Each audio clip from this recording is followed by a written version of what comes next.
Hey, what is up guys? My name is Oleg. This is Bon Bon. Welcome back to the channel. In today's video we're going to review a watch called Portsea calendar from Melbourne Watch Company. Now before we get started with the review, just want to let you know that Melbourne has reached out to us and they offered to send this watch in for review and we don't have to return it. Now of course that's not going to affect the review in any way, just want to be transparent. Now, let's talk about this watch. It has a diameter of 40 millimeters, a lug-to-lug width of 48 millimeters, a lug width of 20 millimeters, and the thickness of 13.2 millimeters. Here's what the watch looks like on my 7¼ inch wrist. As you can see, the watch wears pretty well. I think it wears thicker than it actually is. It usually is the other way around, but I think with this design, the thickness really shows. It's not that thick, 13.2 millimeters, but it does wear a bit on the thicker side. The weight is good, 91 grams, so it is a comfortable watch to wear.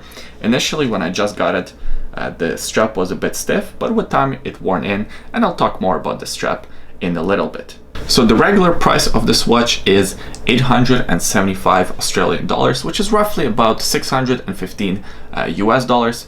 Right now there is a pre-order or pre-sale, whatever you want to call it.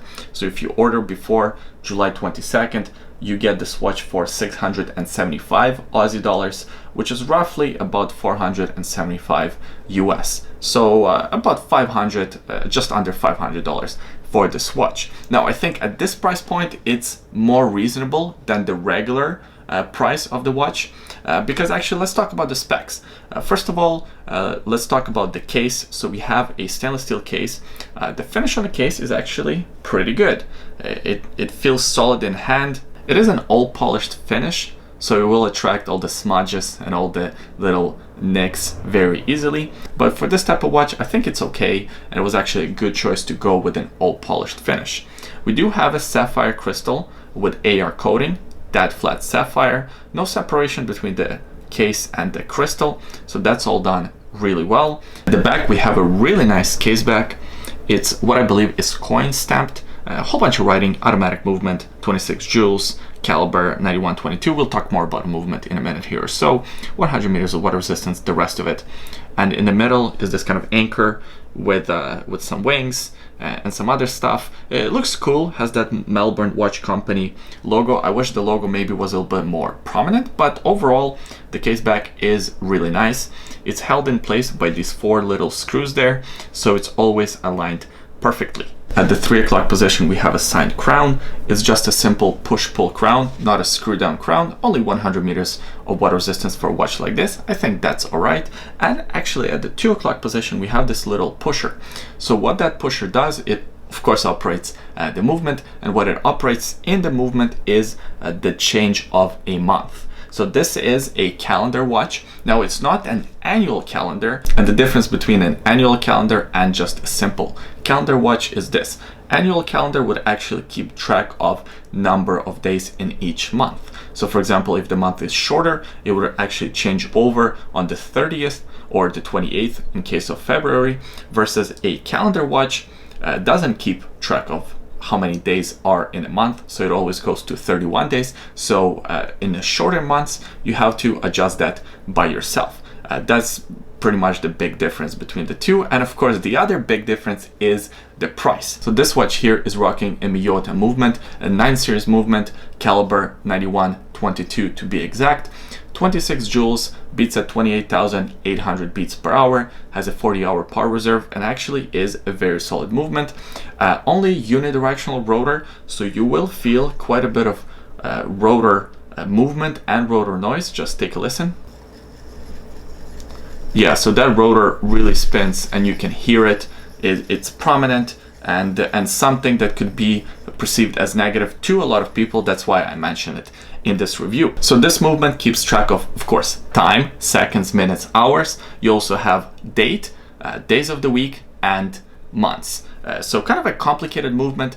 And as I mentioned, that pusher at the 2 o'clock position is what's regulating months. So it becomes easy to change over to the next months in those shorter months of the year. So the design of this watch is what's called a DAC watch. DAC watches were popular in the early 20th century with the Navy. They were usually pocket watches, hand wind mechanisms, also known as marine chronometers. So I guess the proper term would be a deck watch, but you could also, I guess, call it a marine chronometer. And the design of this watch, at least to me, is gorgeous. So the dial is divided into 3 different layers. We have this upper layer, and that's just for the minute running track.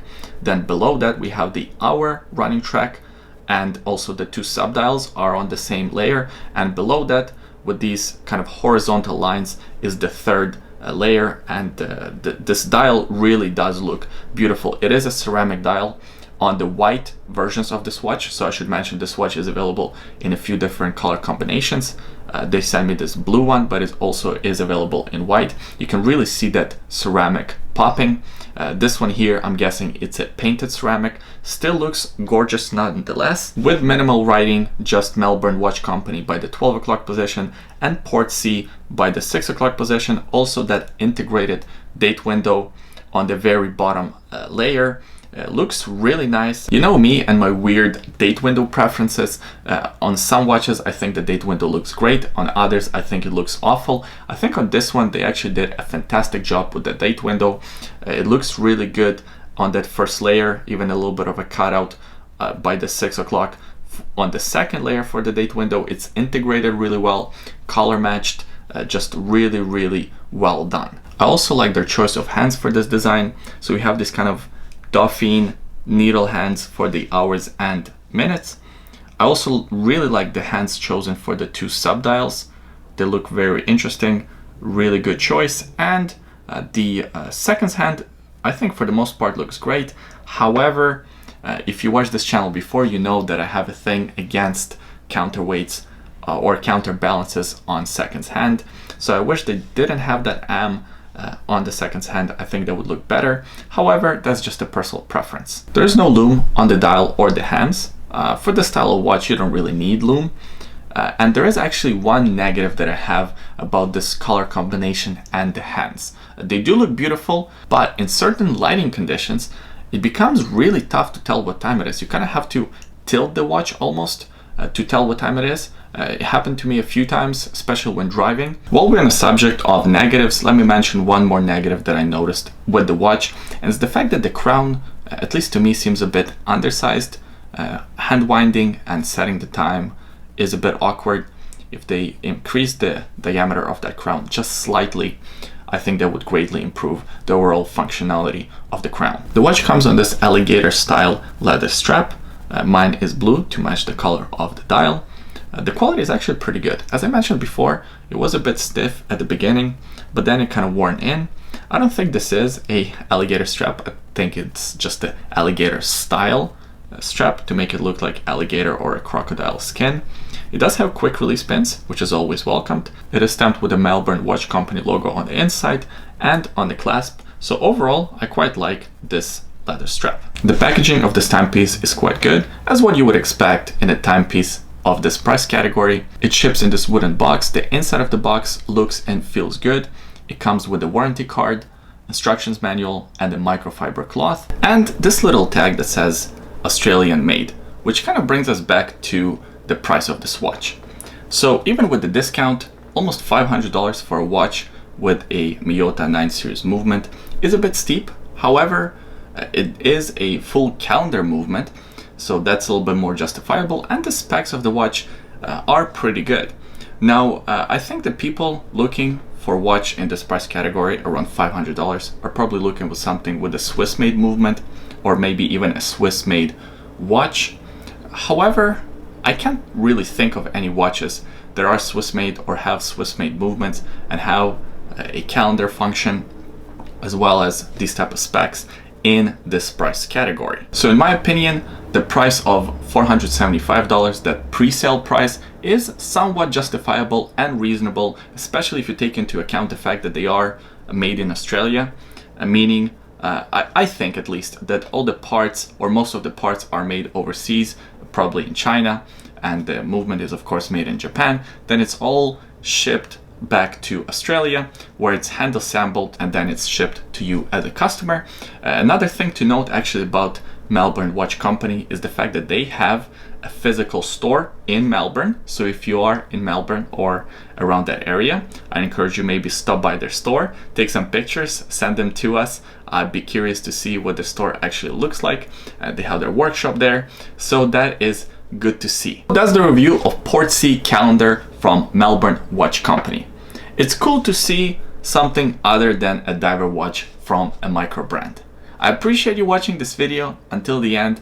Please give it a thumbs up if you enjoyed it, subscribe to the channel, that helps us out, and leave your thoughts about this watch in a comment section below, especially if you already own one, maybe not this model, but a different watch from Melbourne Watch Company. Your mini reviews, your comments will of course help somebody else who is looking to either buy or not buy this watch. By the way, today on my wrist, I'm wearing a vintage 1950s Baume Mercier chronograph. I did a full review of this watch. That video can be found on the channel. I will also link it in the description below. Also in the description below, there is a secret link. Have a look if you're curious. Thanks for watching this video. I hope you enjoyed it. I hope you had fun, and I'll see you guys next time. Bye. Pond, do you want watermelon?